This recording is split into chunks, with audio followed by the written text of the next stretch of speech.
And good evening, everybody, and welcome to the latest edition of the 8 o'clock spot live here on the Gryd Network's YouTube channel and Twitter account. I am your host / moderator, Bryson Carver. Very excited to be with you on Super Bowl week. This long season, we started the 8 o'clock spot back in early August. We have now come to early to mid. We're approaching mid-February. It's crazy. Long season that has flown by, and it's down to two, San Francisco and Kansas City. We're going to be talking all San Francisco, all Kansas City, all Super Bowl, all throughout today's show. We got four fantastic guests. First off, Dylan Lima, who is a champion of 8 o'clock spots past. Dylan, how you doing, my man? Doing well. It's finally getting to this time of year, the most exciting game of the season. It's the Super Bowl that no one's wanted, but it's the Super Bowl we deserve. So hopefully we get a good one. Yeah, I mean, me and you were talking beforehand, like oftentimes when you get what's presumably potentially the best roster in San Francisco, and then you get the best quarterback in Mahomes, those tend to be some of the better games we got. But shout out to Dylan. Dalton Brown, a previous multi-time champion of the 8 o'clock spot, and a guy who I know deep down just loves him some Bay Area. Everybody knows, especially as an LA guy. Dalton Brown, how you doing, my man? I have no love for the Bay Area, but I do have a San Francisco 49ers 6-1 ticket riding on this Super Bowl. That being said, my hat says it all. I'm loyal to not the Bay. Well, there you go. Listen, you're pull against the enemy of my enemy is my friend sort of situation. So should be fun. Alfred Parsard Jr. It's been a minute since Alfred has been on the 8 o'clock spot. We'll show you the leaderboard in just a second. He's in our third place spot. He creates the graphics for a lot of our shows. He's been doing mine for the last month. And by the way, Alfred, if I could say this, just played basketball at the Mecca, Madison Square Garden. Alfred, how was that? And welcome to the show, my man. My legs still hurt, but I'm good. For sure. Great to have Alfred back on. And finally, I hate to single out, AJ, you're my guy, but the only member to this point of the Cowboys CanFan podcast to have not won the 8 o'clock spot. Anthony's won, Adam has won, AJ looking to break through tonight. AJ, how you feel about your chances to get a championship here tonight on the 8 o'clock spot? Confidence is the same level as it is every time I've been able to come on. So as high as it can be, but present company here is putting up a pretty formidable defense. So we'll see. Should be fun. No, we got four fantastic panels. We've already got some action in the comments. Everybody, feel free to chime in the comment section so we can hear your thoughts and your opinions. What's going on? Patrick Brown, a fellow member of the Gryd Network. What's up, fellas? Have a great show and check out the new articles as well. Yes, Patrick got some great stuff on the Gryd Network's website. Barry Grant Jr. in the comments. Where's Alfred's beard? Dock him 8,000 points. That's just, hey, see, Barry knows that he's that Alfred's on his tail for that second place spot and potentially could pass it tonight. But let's see. We got more comments about Alfred's beard. Romy is the best. AJ, Cowboys CanFan represent. We got a lot of action in the comments already. Very excited. Before we get anything, let's look at our leaderboard going into episode 24 of the 8 o'clock spot. Mike Guido, a sizable lead in first place at 69,000 points. Barry Grant Jr., who you just saw in the comments, is at 43,000. There's Alfred at 39,000 in third, followed by Devin Nettles. There's Dalton Brown in fifth place. John Rivera, Dylan Lima right there in seventh. Adam Bessie, Ryan Flowers, Anthony Bessie, Tim Barnard, AJ. There's AJ at 12th, Eric Van Letten, and EJ Savage to round out the 14 contestants thus far for the 8 o'clock spot. Let's look at our first round rules before we get into our first segment. It's as simple as this, folks. A great take gives you 200 points. A good take gives you 100 points. An okay take gives you 50. And a bad take, you come home empty-handed with 0 points. Of the many, many storylines of which we will dive into most of them on the show, potentially chief among them, no pun intended, is Patrick Mahomes, the quarterback of the Kansas City Chiefs, looking for his third Super Bowl title and who knows, potentially third Super Bowl MVP to lead the Chiefs to their third Super Bowl championship in the last half decade. And a lot has been made about Mahomes. He's got 2 championships, potentially a third. He's got a couple league MVPs, couple of Super Bowl MVPs, and has shattered virtually every record through the first 5 years of his career from that perspective. So I'll ask you, Dylan, if the Chiefs win this football game, assuming Patrick Mahomes plays well, where does Mahomes move up in your all-time rankings among quarterbacks? I mean, Patrick Mahomes is already great. Don't get me wrong. I'm a big proprietor of longevity. Only 6 years in the league, and he's done things that no other quarterback's ever done. So he's already, creeping into the top 10 with a third Super Bowl victory under his belt already. He might be close to the top 5. I hate the GOAT talks. He doesn't sniff Brady yet. You got to have at least 15 years for me to really consider, even the GOAT conversation. Still have Aaron Rodgers over him. Give me Peyton Manning. I mean, Joe Montana, he's one of the old guards that still deserves his love for, being undefeated in the Super Bowl and still putting almost 20 years up. But without a doubt, I mean, Mahomes still deserves his flowers. And quite frankly, it's still, I mean, even comparing him to other quarterbacks in this era, like Matt Stafford or even like, Philip Rivers or Big Ben, like these guys put way more years, but Mahomes is already creeping up in stats. So he's definitely he's definitely going to be the top 5 conversation. There's only 10 teams that ever won 3 Super Bowls, including the Chiefs already.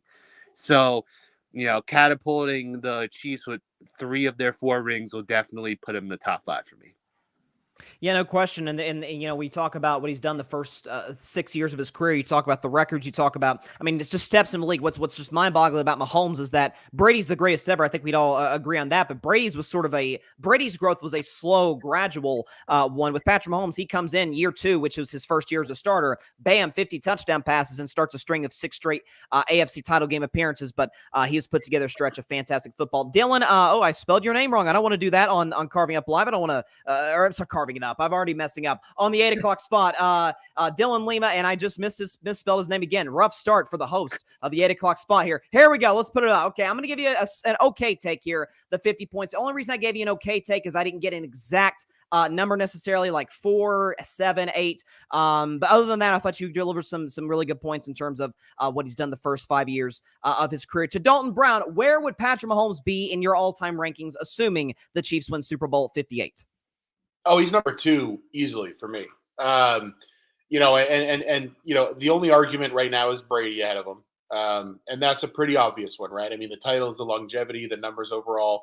At the end of the day, if we're just going by counting stats, then sure, you're going to have a couple guys, Manning, Breeze, Rodgers, some guys who would stay ahead of him in that sense. But in terms of the consistent winning, the consistent not only making it to conference title games, making it to Super Bowls, winning Super Bowls, there's only one other quarterback who's done it the way we've seen with Patrick Mahomes, and it's Tom Brady. Now, I think you could make an argument that Patrick Mahomes is number 1 if you were to look at things from the perspective of if we assume the trajectory continues. Now, the reason Tom Brady is number 1, that's a massive assumption to make. Right? Like there's no reason to assume that the trajectory will continue. But we're talking 3 Super Bowls if he were to win this one by the time he turns 29 years old. There's no I mean, quarterbacks play a long time nowadays. And with how well he takes care of his body, there's no reason he can't enter the Brady conversation down the line. But I mean, if he wins this one, I've already got him at number 2. Yeah, and you can make a strong case for that. You talk about, like, I saw a side-by-side comparison on television earlier today about the Mahomes' first 6 years to Brady's, and as great as Brady's first 6 years was, right? He got the Super Bowl, the 3 Super Bowl titles. He got another appearance. He got an MVP in that span. Mahomes, again, the stretch of it. Like, I think we don't take into account, even though we don't like to give this necessarily as much love as Super Bowls, rightfully so. The 6 straight AFC title games is insane. He just now played his first road AFC title game, which is just unbelievable and shows you the dominance of Kansas City in the regular season, this really being kind of the outlier year in that regard.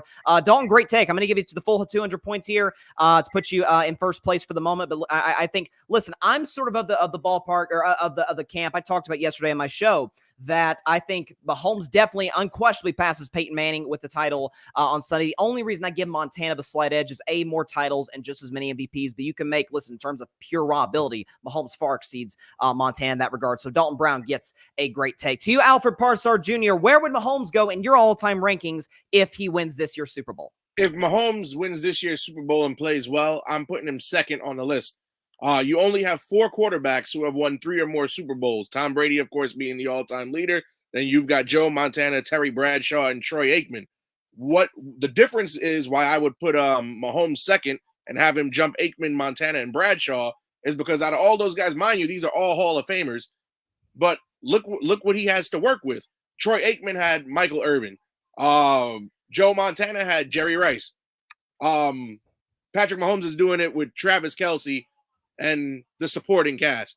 So we all got to remember the Chiefs offense, especially this year. Remember, this will be his 3rd Super Bowl win. He only had Tyreek Hill for one of those Super Bowl wins. So it's not like he has this dynamic, explosive offense. Isaiah Pacheco has been hit or miss all year. Rashee Rice is going to be the guy in a couple of years, but he's not the guy this year. So without Travis Kelce, you take away Travis Kelce, or God forbid he gets injured in that Super Bowl, we don't know how that's going to pan out for Mahomes. But to be in the company that he is in now, He has 2 Super Bowl rings. So a third Super Bowl ring is going to put him over Peyton Manning, Eli Manning, Ben Roethlisberger, and even old timers such as Roger Staubach and Bart Starr. So when you're in the company of all these Hall of Famers, to accomplish more than they did, especially with less than what they had, that ranks you higher, in my opinion. And I think what's really interesting, you talked about what he's got to work with, particularly this year. And even you could say an argument can be made about last year, because with all due respect, I don't think Juju Smith-Schuster was the difference between the Chiefs being a fantastic offense last year and kind of a middle of the pack one.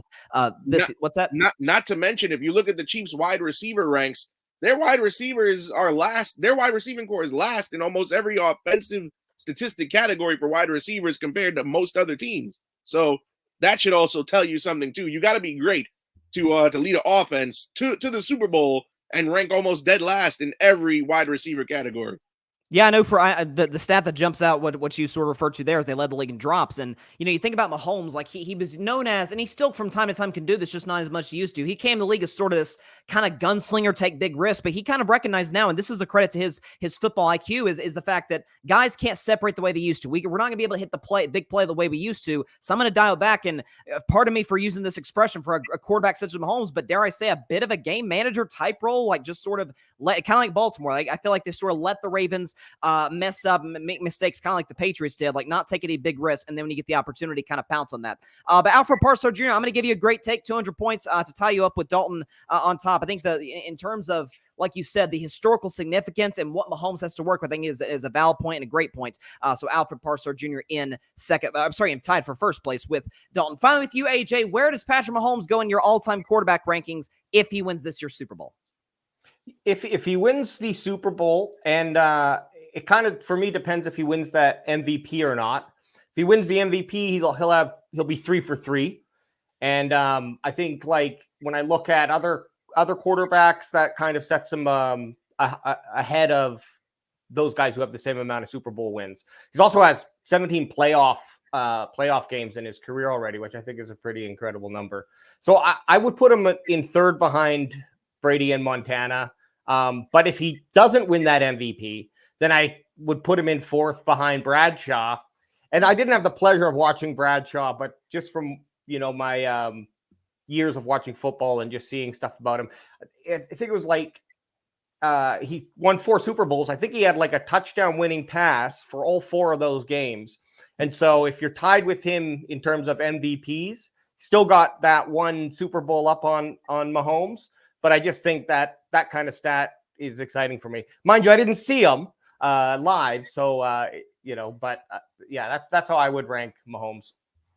Yeah, and that's like I said, and that's, you sort of alluded to some of the things why I put Montana above. And it's not just like, again, I think we oftentimes, in these GOAT discussions, we oftentimes sort of ignore, like, who's the better player. I think best and greatest are two different, categories. I think Mahomes is the best quarterback of all time. Greatest, though, that's more of an accolade based along with your abilities. But like you mentioned, like, the Super Bowl MVP does matter. Like Tom got 5 Super Bowl MVPs. I think Montana got 3. Rice, I think Jerry Rice won one of those Super Bowl MVPs in the 80s dynasty with the San Francisco 49ers. But AJ, I'm going to give you a good take to get you to 100 points here in second place.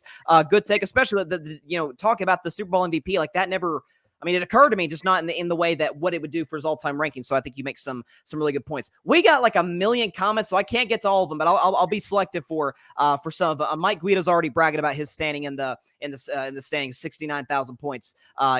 Props to Mike Guido, but he's not competing tonight. It is what it is. Tim Frost, interesting point. He says Mahomes is going to make everyone forget about Brady. Wow, that is a big proclamation. I don't know if he'll make us forget about Brady, but listen, to a certain degree, once that gap starts to close, we could have a potential sort of discussion in that regard. What else we got up here? King Pearl says Joe Montana, number 2. Javier Rodriguez says this Dalton guy is just spitting facts. So you got a fan in the comments here, Dalton. Tim Frost says Dalton's the man. Mahomes does not get enough credit.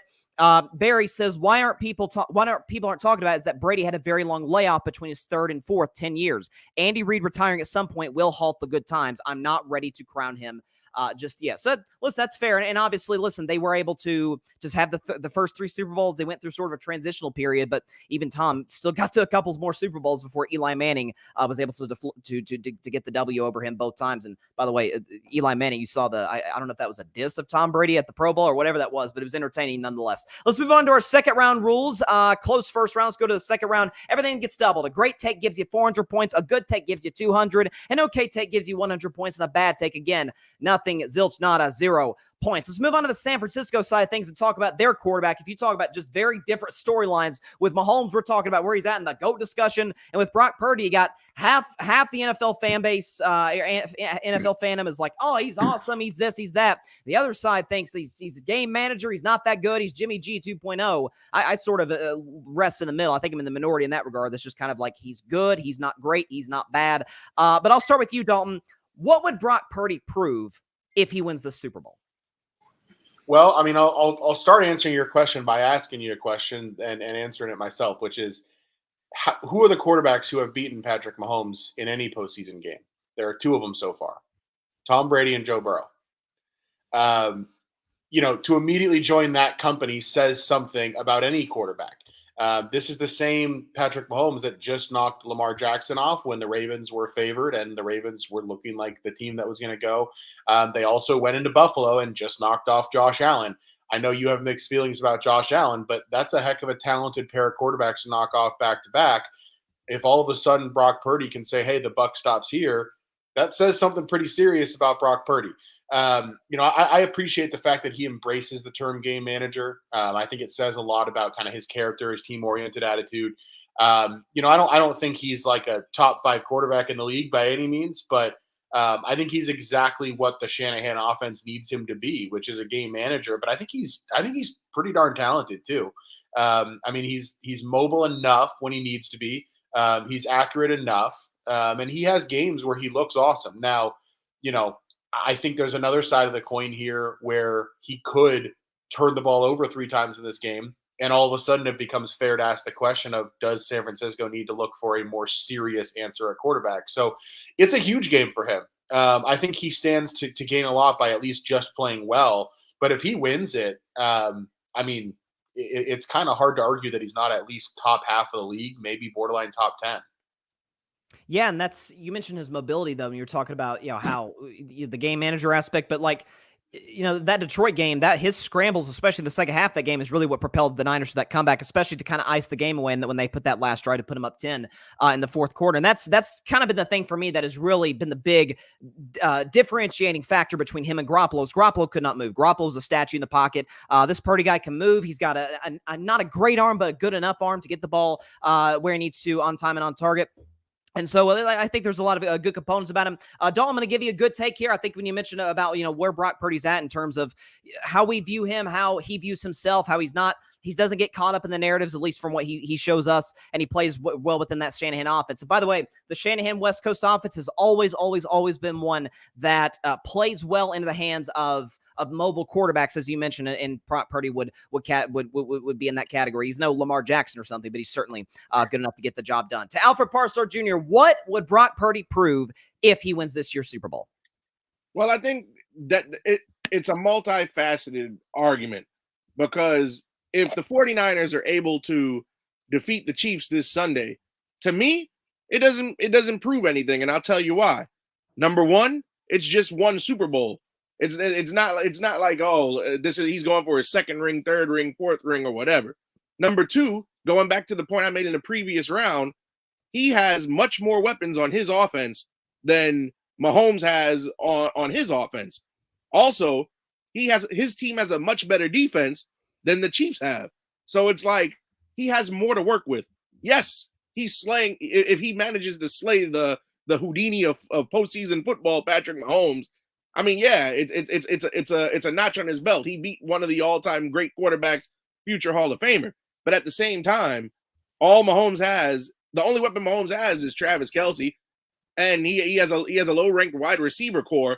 We're talking about a guy who has Christian McCaffrey, who arguably had the best season of any running back in the NFL this year, if not in the last 10 years. He has Deebo Samuel, who can rush the ball himself, if not catch the ball. He has George Kittle, top 5 tight end in the last couple of years. And again, his defense is much more dangerous. If I'm an opposing quarterback, I'd rather play the Chiefs defense than play the Niners defense. So if he wins this Sunday, to me, it'll just be like, okay, he won. But now it's not like he's going against a top-rated defense, or it's not like he has a handicapped offense. So that's just the way I see it. And again, it'll be his first ring. Legacies get solidified with championships, but legacies mean more when there's more than one. Now we're having this same conversation next year if he wins this Sunday, then it'll mean more importance to get more than one ring. But that's just the way I see it. I don't know. That Kansas City defense is pretty good, man. It's a matter of fact, I would argue it's one of the top 3 in the league. I think I saw a stat. Kansas City has not given up 28 points all season long. You see what they've done to offenses like Baltimore. I get Miami. Miami can't function when it's under 70 degrees, but at the same time, what they did to Miami, only giving up one big play to Buffalo, they were able to close the game out when they needed to. Yeah, so I don't know. But to play devil's advocate, Bryson, the Niners defense is when fully healthy is better than the Chiefs defense.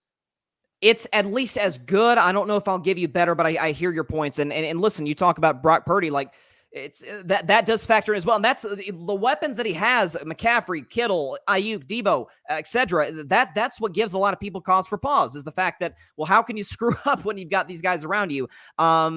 But yeah, it's I don't know if I would agree that he would prove nothing, but nonetheless, I will give you if I could pull this up here, I would give you a good take to tie you up there with Dalton, because listen, there's, I think, even regardless, there will still be some Brock Purdy skeptics, justified or not. There'll be Brock Purdy skeptics, even though we'll get into this topic later with the whole championship drought San Francisco's been going through.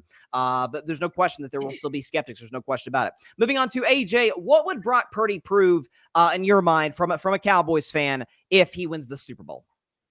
Yeah, I looked at this 2 ways. In the first way, I was like, for himself, which is the more important way to look at this, by the way, than what media would think. But, that's going to be a nice gratification for everyone who supported him, and him actually being able to check off a life goal. I'm sure he's had a goal to be a Super Bowl winner if he's a quarterback. But I think the question really was about, well, what's the media or the public going to think about him after this? And I mean, most overachieving professional athlete comes to mind. I'm saying this is what I think is going to be some sort of like clickbaitish type of headline. Well, this is where my mind would go. Or comparing him to Tom Brady. Is he the next Tom Brady? To Mr. Irrelevant, showing up and winning Super Bowls when they're younger. I'm not saying I agree with that, but these are like, I'd put some money on seeing these headlines or similar ones to that. But I think if he wins the MVP, again, it comes back to that, he could be put into an elite quarterback category. And again, not necessarily my perspective, but I'm just looking at it from like how I think people will look at him, right? And I just think like if he goes out there and wins, it could be a persuasion for more teams to start looking at how they draft NFL quarterbacks. And I'm not saying that everyone's gonna want to wait to pick the last pick in the draft, sure, but they might not put as much value into a quarterback when they see, okay, if the argument is we can get a quarterback in here to play with all these super special talented pieces, and they can manage a job and get them to the Super Bowl. If that's what Brock Purdy is, 10 seconds.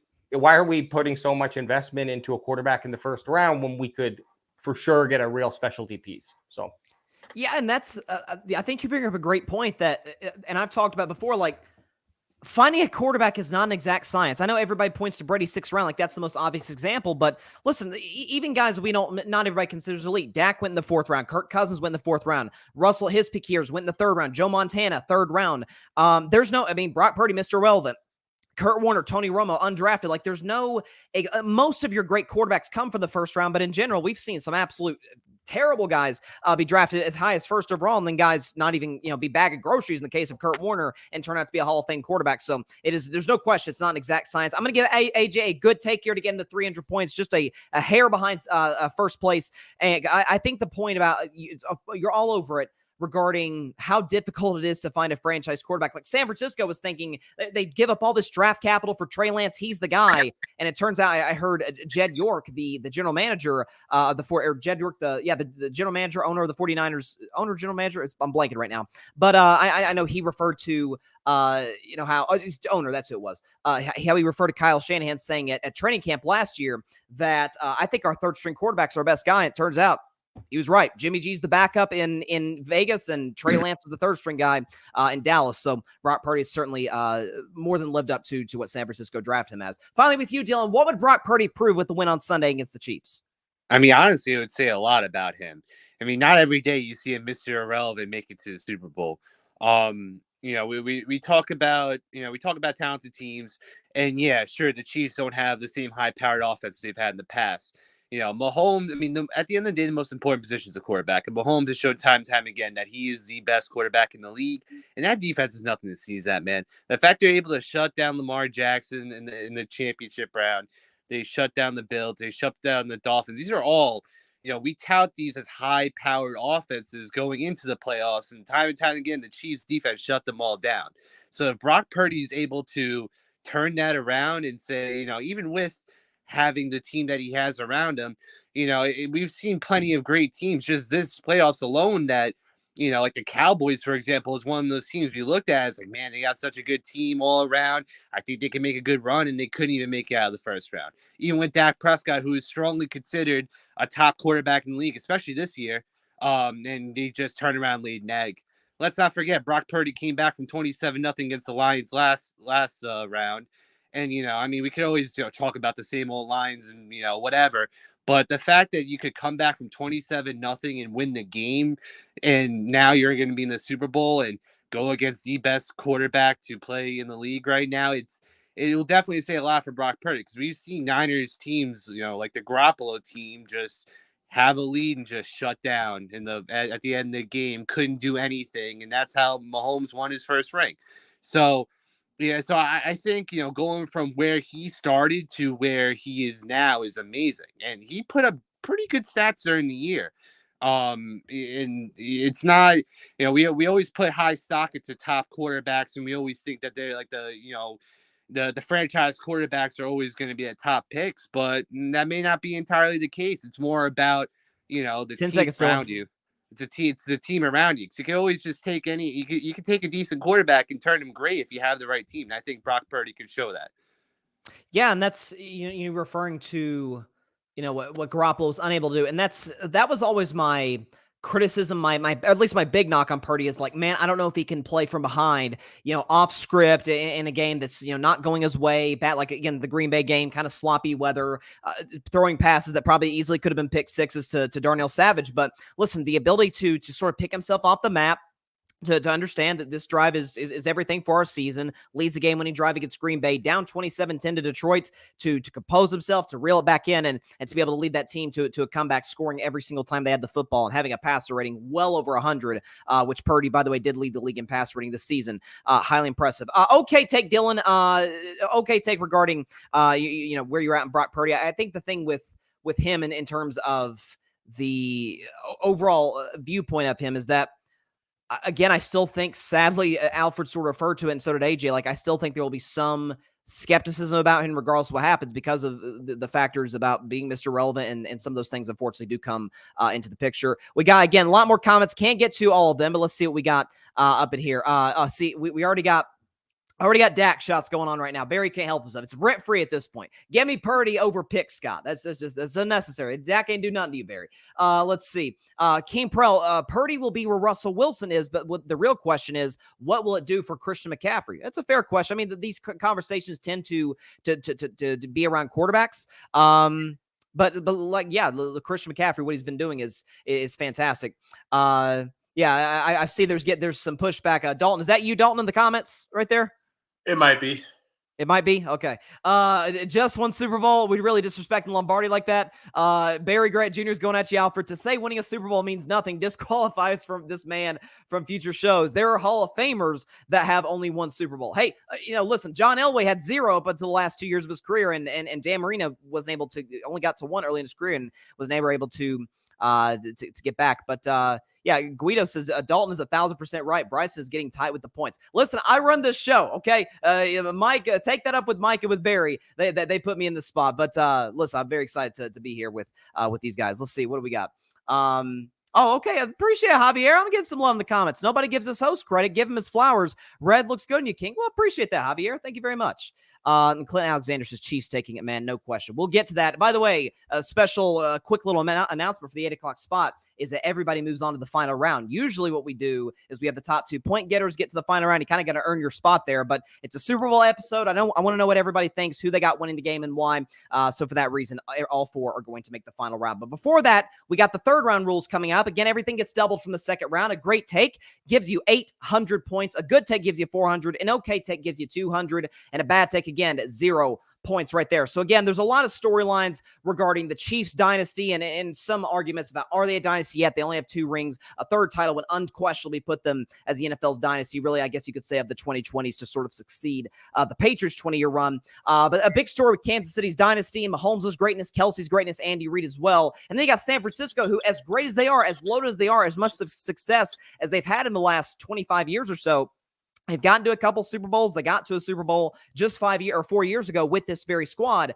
They have not won a title. This is hard to believe for some people. The Dallas Cowboys have won a Super Bowl more recently than the 49ers, if you can believe that. They have not won since 1994. So I will start with you, my friend Alfred Parsard Jr. What do you think the bigger storyline is, or maybe the more important storyline? Is it Kansas City's potential dynasty if they haven't reached that yet, or is it San Francisco breaking a long championship drought? I think it's San Francisco breaking the drought, and I'll tell you why. Amongst sports, you get very passionate fan bases, and fan bases, as we've seen, and not just football, but every sport, basketball, baseball, when there's a team that breaks a drought, especially when the fans have been suffering for a very long time, it always makes for that feel-good story. It's always major news because, and I'll give some examples. When the Cleveland Cavaliers beat the Golden State Warriors, sorry, my friend, yeah. And they won their first NBA title in God knows how long. The story was the headline story was not only about LeBron, but they put the drought right next to it. Same thing when the Chicago Cubs won the 2016 World Series. Yes, they talked about Javi Baez and Anthony Rizzo and all these guys, but they also put an emphasis on the 100+ year drought of them winning the World Series. Everybody knows that the Chiefs are a dynasty. While they only have 2 Super Bowl rings, everybody, I would assume, would wake up in the start of training camp and expect the Chiefs to always have a deep playoff run the last couple of years. They've won 2, they've lost 1. They're always in the mix. When he did lose to Burrow, it was the AFC Championship game. So, I mean, the success is already expected of them. Their fan base is not starved for success or championships in that matter. To not have a Super Bowl win since 1994, that's kind of steep, especially when you not only take into account 10 years ago, actually, when they lost to the Ravens in a game that they led. I'm pretty sure the 49er fans out there haven't forgotten about that. And then prior to that, they were bad for a very long time in the after the Jeff Garcia, Terrell Owens days. So I think the bigger story would be them breaking the drought than the Chiefs winning another one. Just because the fans will have something to rejoice about finally. After coming so close a decade ago and to now slay the Houdini of postseason football in Mahomes and company. And they'll get Taylor Swift to not be on the cover of Madden next year.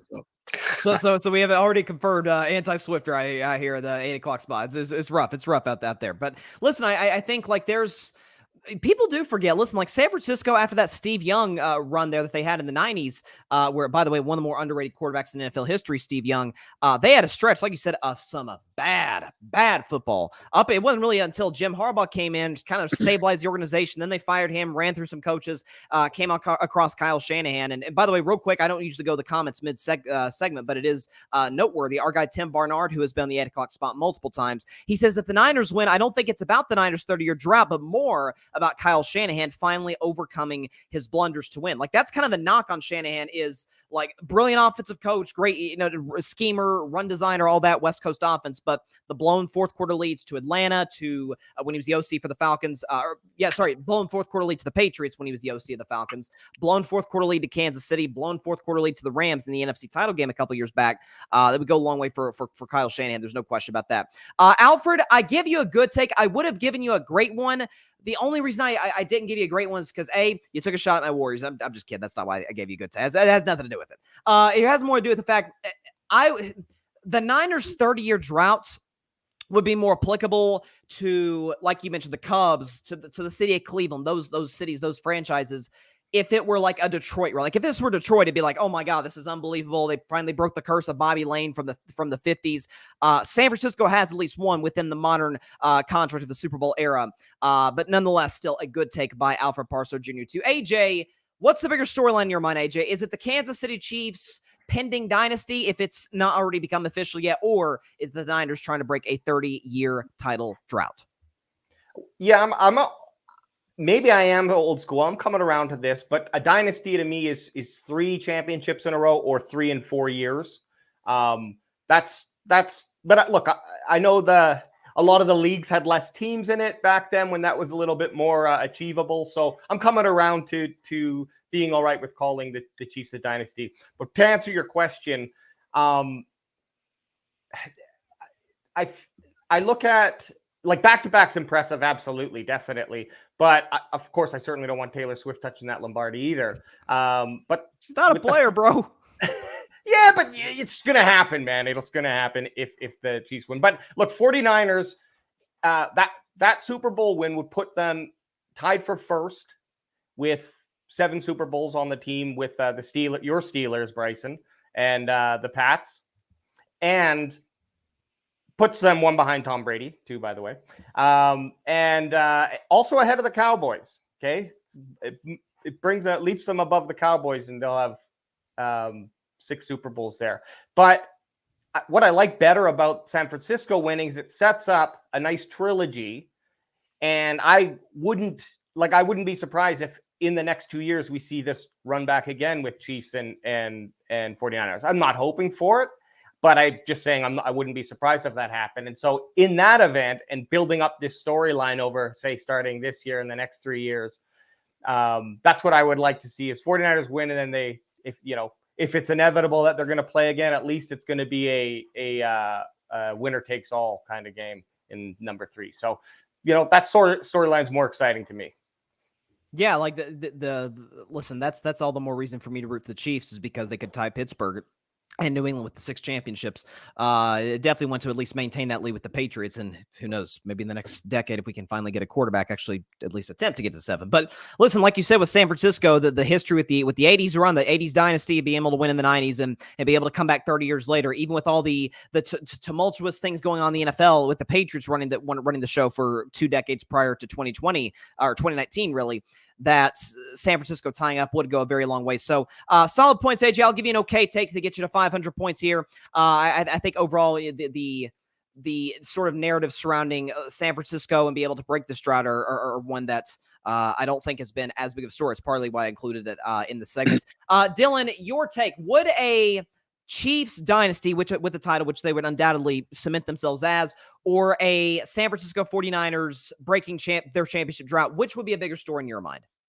I think I have to go with the Chiefs, quite honestly. I mean, as much as breaking a drought's always nice, the Niners have had long sustained success, even with their Super Bowl losses. I mean, they're always a team that, has been in it, done well. And even with established championships going, back, a couple of decades ago, it does kind of give me a little bit of a Cowboys-ish kind of feel where, they had their dynasty in the past. They had a lot of success. And I don't think anyone's going to really, even if the Niners get their 6th championship, I don't think they're going to look at that much differently than if we did have a Lions or if we did have a team that didn't have as much success breaking their drought.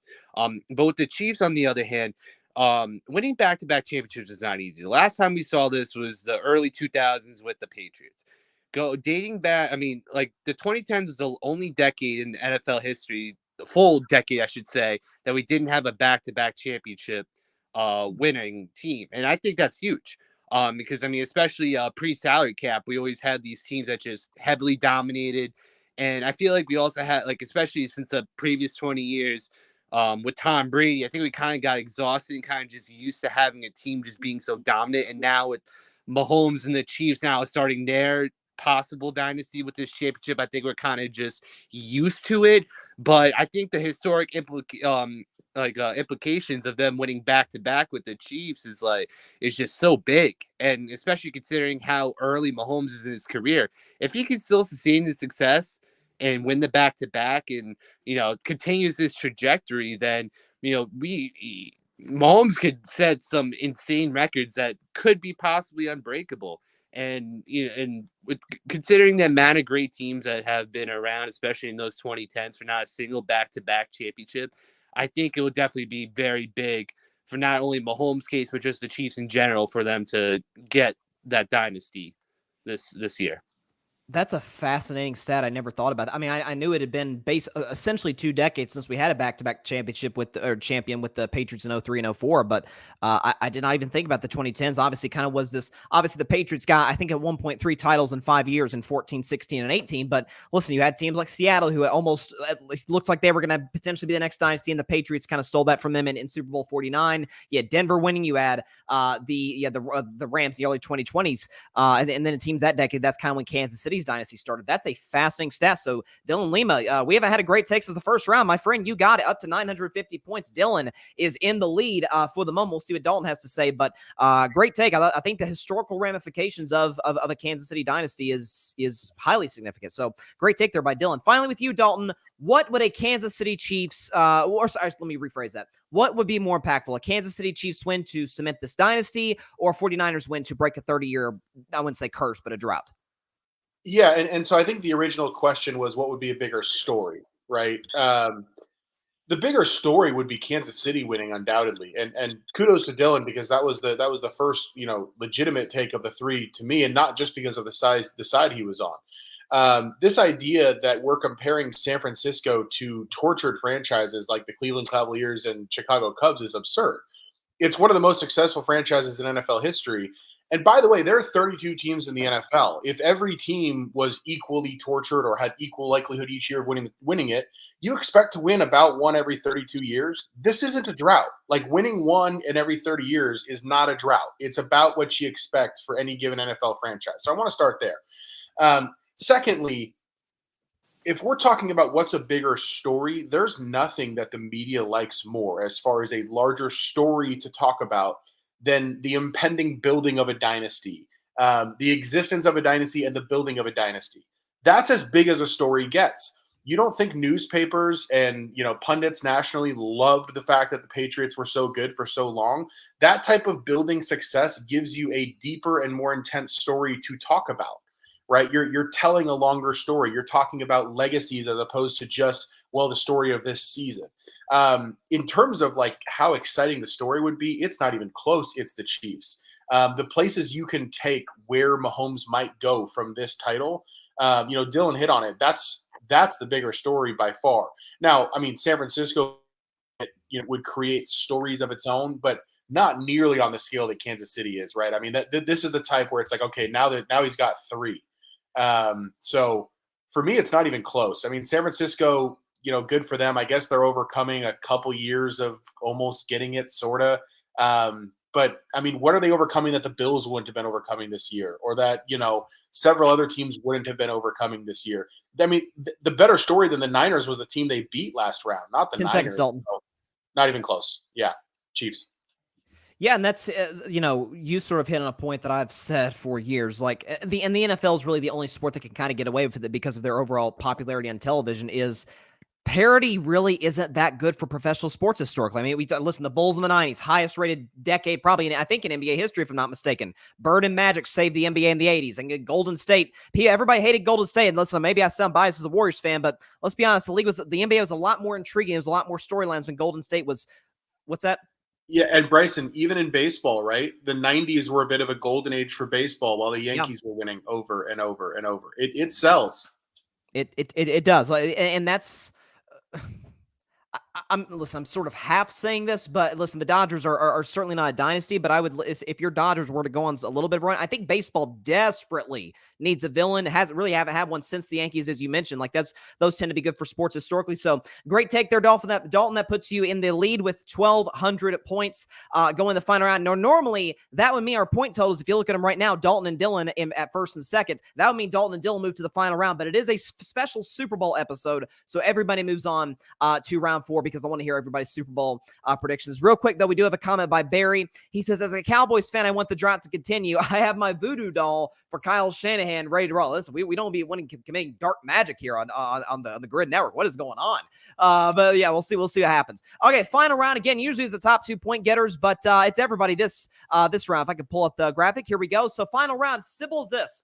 The winner, which will be among 4 contestants this go around, gets 10,000 points. It really is the great equalizer of this 8 o'clock spot tournament. Again, Mike Guido is in first over second place by 26,000 points. This 10,000 points for anybody can go a very long way into putting them in a position to get that number 1 spot and to win this tournament come June. But listen, we talked about this game back and forth, the bigger storylines, the Mahomes' legacy, what it'll mean for Purdy, all this, all that.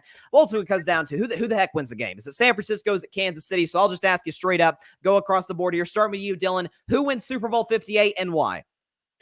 Give me the Chiefs. As much as I'm a Patriots fan. I want Brady's legacy to last for eons. I want him to be the GOAT.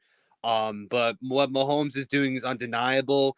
And I believe just the nonstop coverage, the fact that the Chiefs are so underneath the microscope of just every single little cog, and the fact that Andy Reid, no less, is such a great coach. I think he's in Kyle Shanahan's head.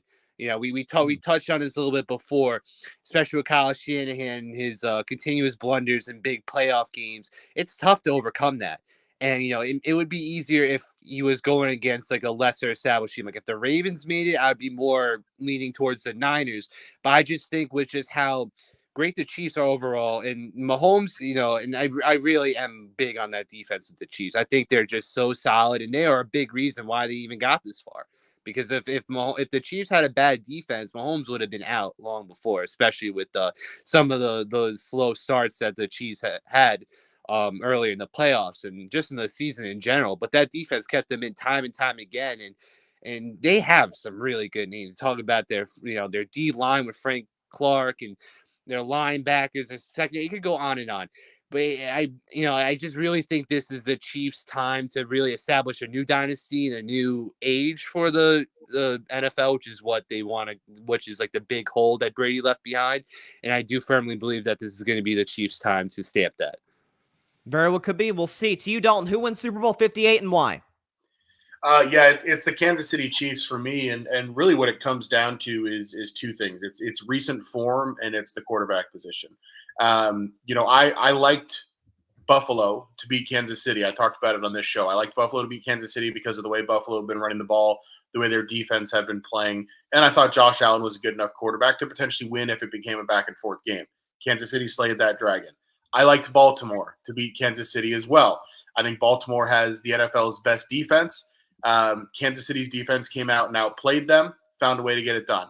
I think the 2 toughest games for Kansas City in this playoff run are behind them. I think this becomes a little bit of a coronation. I would not be surprised to see this game get out of hand, and I'll tell you why. Number 1, quarterback play, Mahomes over Purdy.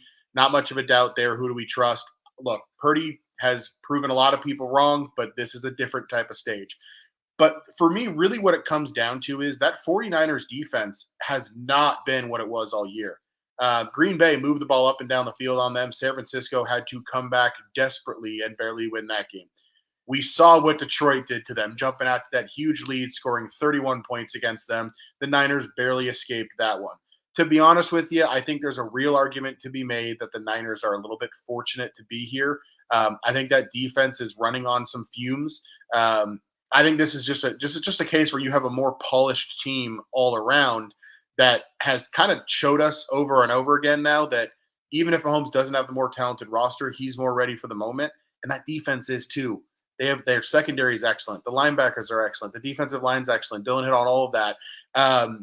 This San Francisco team, I legitimately, for me, I would not be surprised to see a final score of like 20-7 in like a really boring game where Kansas City's defense just dominates it, and Mahomes doesn't even have to do much. That's kind of where I see this going. Yeah, I'm actually looking right now that you mentioned it being a low-scoring game, and listen, who knows? Maybe Kansas City is able to pull away rather quickly. Let's see, what is the over? Listen, Dalton, you're a betting guy. I don't know. Do you know the over/under off the top of your head? Because I'll pull it up here if you don't. It was around 47. I'm sure it's moved some. No, 47.5. That's where it's at. 47.5. Yeah, I mean, I'll tell you this: if you're getting plus money with Mahomes in this type of a game, his numbers against the spread when he's a favorite of less than 3 or he's an underdog are ridiculous. I mean, we're talking like 80% with those numbers. This is a smash spot for me with Kansas City getting 2 points. Could be wrong. I don't think he's ever lost in the playoffs, by the way, as an underdog. Like, this is kind of where he thrives. To you, Alfred, who wins Super Bowl 58 and why? So the Chiefs are going to win Super Bowl 58. And before I continue, for those of you who think that Vegas knows everything, just remember the Chiefs were the dogs last year, and they beat the favorite Eagles. They were 2-point dogs last year. I believe they're 2.5-point dogs this coming into this Super Bowl, I believe. So that's number one. Number two, what separates good from great is Patrick Mahomes and his ability to win. The greats always find a way to win. Like I've said several times on the course of this show, he has less to work with on his offense than Purdy does on his. But the guy, despite everything that's happened, because the Chiefs didn't have the dominant regular season that everybody thought that they would have, that they've had in previous years. Of course, they had the opening night stunner where Detroit beat them in their house.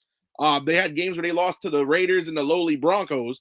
So, and then they can thank Tyler Bass for going wide right for how they advanced in their first playoff game this year. So, we're not seeing the usual dominance, but again, the greats always find a way to win. That's why I call this man the Houdini of postseason football, because he just has it in him. He is a winner. That is an intangible that you just have to have and cannot teach. The guy's shorthanded, has the worst wide receiver core of any Super Bowl team that we've ever seen, and he still got his team there. Granted, he has the greatest tight end in all the football right now, but I think it comes down to how well Mahomes plays. If Mahomes is the Super Bowl winning Mahomes we've seen twice previously, it's no doubt that Kansas City is going to win this game. It may not be pretty, but I think that he's going to win the game.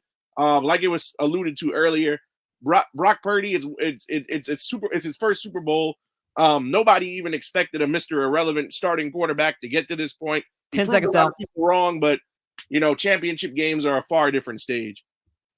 Yeah, they are. And most of Kansas City's playoff wins, really all of them have not been always aesthetically pleasing, but they've just somehow find a way to make a few more plays than the opponents. So Alfred's also got Kansas City. AJ, going to make it a clean sweep here? Is Kansas City win?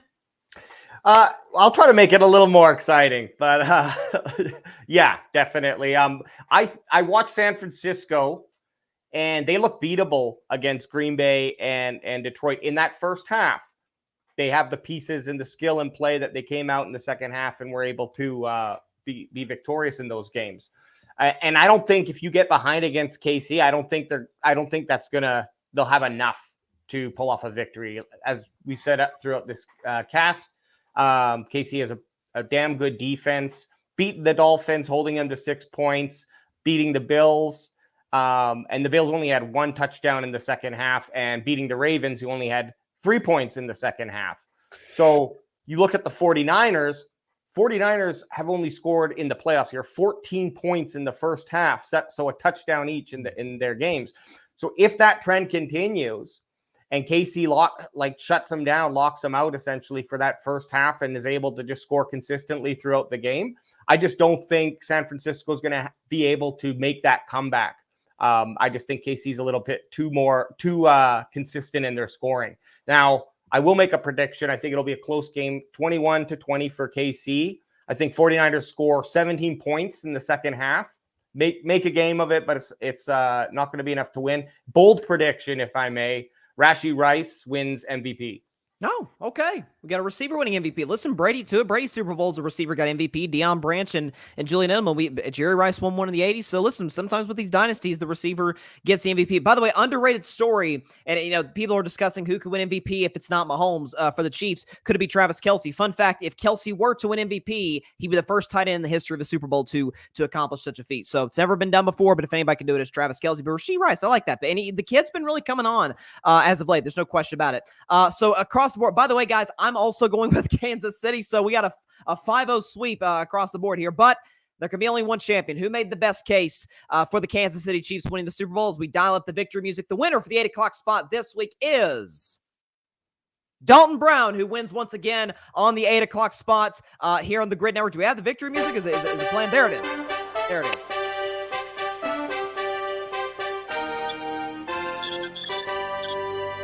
Your reaction, Dalton? You cut out there for a second. Say that again. First thing I'm going to do is take myself off mute. But look, I'm not surprised. I'm the greatest ever. No, I'm kidding. I think to continue to comment a little bit on the Super Bowl. To be honest, this Super Bowl is not for me as much about Mahomes. Like, yeah, the quarterback play is a reason why I like Kansas City, but I heard somebody say 17 points in the second half to be scored against Kansas City's defense. That is not happening. That is not happening. The problem for San Francisco in this game is they are not going to be able to score, and Kansas City is going to score early and then just put the clamps down on them. So that's my final take. If anybody wants to let me have San Francisco under 16.5 second half team total at any odds less than -200, I'll bet you on it. Yeah, and that's Kansas City's kind of been their bread and butter. I'm just off the top of my head. They gave up 7. Their worst, I say that in air quotes, defensive performance was against Buffalo. They gave up 24, but only one kind of fluky touchdown against Miami in the first round, and then only giving up a single touchdown against the Baltimore Ravens, who were one of the more explosive offenses in football. And listen, this feels like it could be a defensive battle, but let's look at the comments here real quick before we get out of here. Mike Guido says, the Niners roster is way better, but Mahomes simply doesn't lose. That's kind of what you were saying, Alfred, earlier, talking about the sort of the intangible aspect of what Mahomes has been able to do, just sort of the refuse to lose. It sounds really, really cliche and really cheesy, really corny, but sometimes that really does come down to that. Barry Grant Jr. in the comments, it will be in one of the more boring Super Bowls, and the Chiefs will dominate, and me laughing my ass off. Listen, it's very well, that very well could be the case. And listen, the most boring Super Bowl, no offense, Dylan, that I can remember was that Super Bowl 53 Patriots Rams. That thing was a snoozer from start to finish. The halftime show sucked. It was bad. It was bad TV. It was not good.